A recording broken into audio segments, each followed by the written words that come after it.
A human cell is an interesting place. There are lots of processes going on inside that keep it alive. Some of the most essential processes are carried out with the help of microtubules, long tubes spanning across the cell. Besides material transportation and maintaining the cell shape, they also play a crucial role in cell division. To be able to fulfill all these tasks, microtubules have to constantly rearrange. This process is called dynamic instability, and we can observe it through a microscope. To understand what drives dynamic instability, we would have to zoom in far enough to see the individual molecules. Molecules cannot be seen because they are smaller than the wavelength of light. We can show abstracted versions of them using computer visualization. Animations explaining things like dynamic instability often do this through simplified diagrams that illustrate the process. But what if we wanted to sketch an idea of how molecular processes look like? If we could see them? What if we try to show the nanoworld as realistically as possible? This is tubulin, a protein consisting of two tightly bound molecules, alpha-tubulin and beta-tubulin.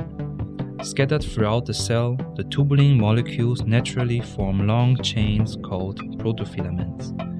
Protofilaments tend to bundle up into hollow, tubular structures, microtubules.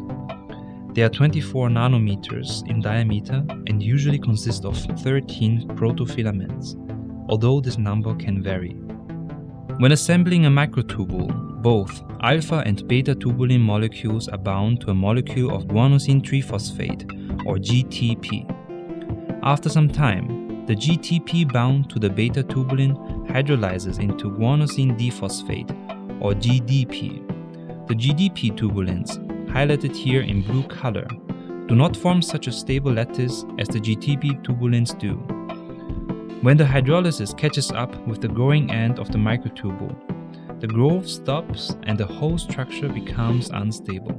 This event is called a catastrophe, and at this point, the microtubule starts to break down. Shortly afterwards, the disassembly stops in an event called a rescue, and the microtubule starts to grow again. So, what is the real speed of this process? We can measure the length of microtubules in microscopic images over a period of time. This is associated with uncertainty, which is due to varying growth rates and measurement errors. The two red lines show the standard deviation of the length of the microtubule at any given point in time. When we show the growth of a microtubule in realistic speed, we would not see the free molecules at all. They move so quickly that in this magnification, one of them would fly through the screen in 1/10,000,000th of a second. Watching all of these molecules move in their real speed, bumping into each other billions of times a second, would result in a blurry cloud. Computer visualization allows us to slow everything down so much that we can see the individual molecules moving.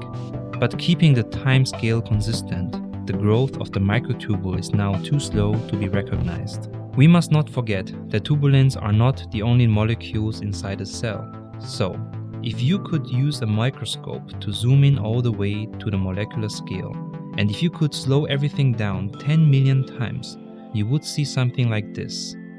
But you can't, without computer visualization.